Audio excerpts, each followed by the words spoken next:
ఒక దిక్కు బీఆర్ఎస్ పార్టీలు ఇంకో దిక్కు బీజేపీ పార్టీలు ఐసీకి తైసి సభలు పెట్టిర్రులో ఇక కేసీఆర్ సార్ ముచ్చట చూసినాం కదా ఒకసారి బీజేపీ అమిత్ షా సార్ ముచ్చట చూద్దాం పండి.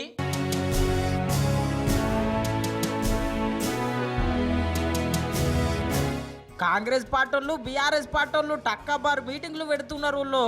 మేమేమన్నా తక్కువనా అనుకున్నారేమో బీజేపీ పార్టీలు ఇలా మీటింగ్ వెంటనే పెట్టిర్రు. అమిత్ షా సారు అడుగు వెంటనే పెట్టిండు.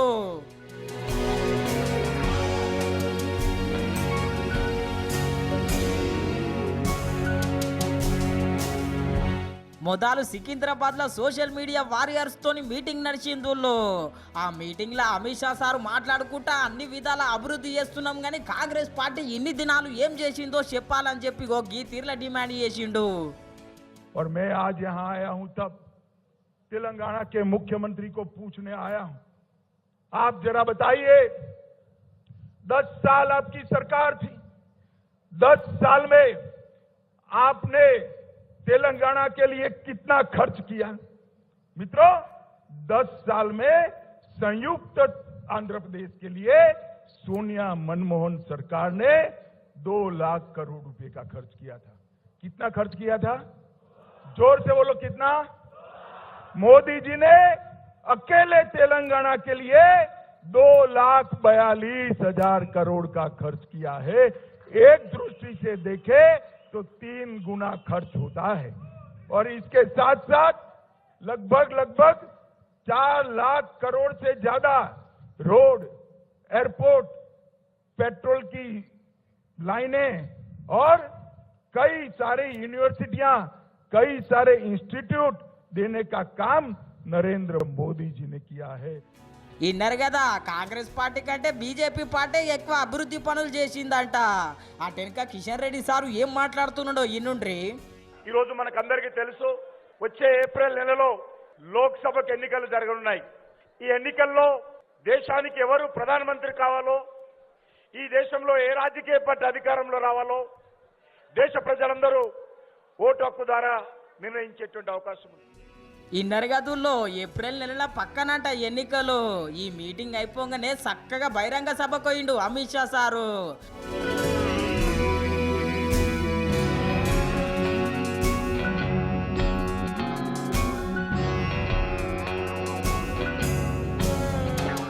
బహిరంగ సభలు అయితే ధర్మపురి అరవింద్ సారు మస్తు మురిసిండుల్లో. ఎందుకంటే పసుపు బోర్డు వచ్చింది కదా మళ్ళా. ఇది చాలా మంది అడుగుతున్నారు, అరవింద్ ఏంది ఇది అని. కొంచెం పసుపు పచ్చ రంగు ఉన్నదని. ఇది పసుపు పచ్చ రంగు ఉన్నది, పసుపు బోర్డు వచ్చింది, పసుపు రేటులు చరిత్రలో తిరగరాసినము. ఎన్నడూ లేని రేట్, ఆల్ టైం రికార్డు పసుపు రేట్లు నడుస్తూ ఉన్నాయి. 19,000 నిజామాబాద్ మార్కెట్లో దాటింది.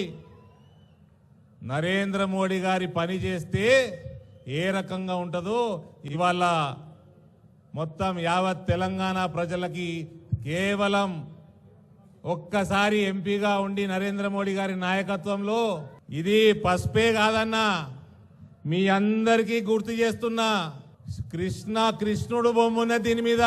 మథురా బాకీ హై, మథురా బాకీ హై.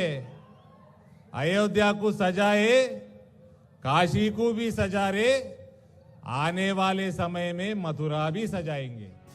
చూసిరు కదా సారు మురిపము చిన్నగా లేదు. అటెనక ఎంఐఎం పార్టీ పెద్ద మనిషి మీద పోటీ చేసేకి పెద్దక మాటలు ఇనుండ్రి. ప్రజ్వలించి ఒక కాగడాయి ఒకటై రెండై వందలై వేలై లక్షలై కోటి అయి అనంతమై చూపిస్తాం ఈసారి మేము. స్త్రీ నిదుర మేల్కొంటే మహిషాసురుడినైనా సరే నరకాసురుడినైనా సరే వధించందే నిద్రపోం.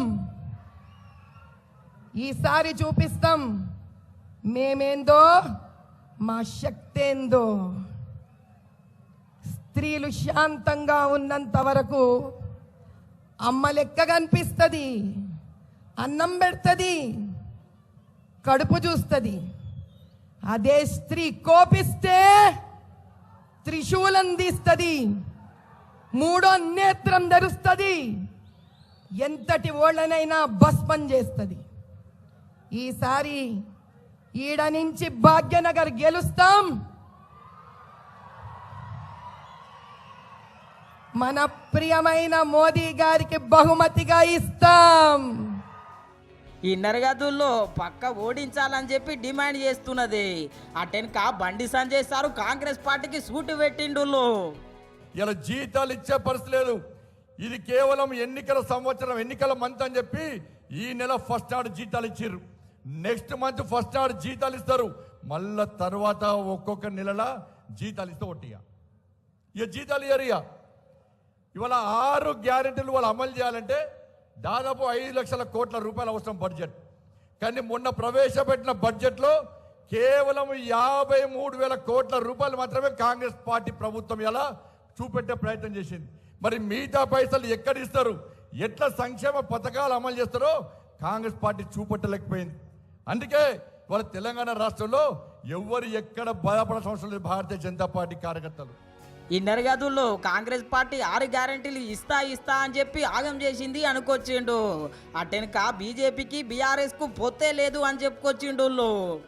ఇక్కడ లేదు, అక్కడ లేదు, ఈడ వీకనోడు ఆడ వీక్తాడట. కేసీఆర్ పెద్ద డ్రామా ఆర్టిస్ట్. అంతకుముందు ఏమన్నాడన్నా, వీళ్ళకి ఒకటే పార్టీ కాంగ్రెస్ పార్టీ. శాసనసభ ఎన్నికల గిట్టే బీజేపీ బీఆర్ఎస్ ఒకటి, బీజేపీ బీఆర్ఎస్ ఒకటి. సక్సెస్ అయ్యారు కాంగ్రెస్ పార్టీ వాళ్ళు. ప్రజలు నమ్మితే సక్సెస్ అయ్యారు. ప్రజలు నమ్మిరు కూడా వాస్తాడి. అది తప్పని ప్రజలు గుర్తించలేకపోయారు. మళ్ళా పార్లమెంట్ ఎన్నికలగానే మళ్ళీ బీజేపీ బీఆర్ఎస్ కూడా అంటున్నారు. కాంగ్రెస్ పార్టీ ప్రచార వస్త్రాలు లేవు.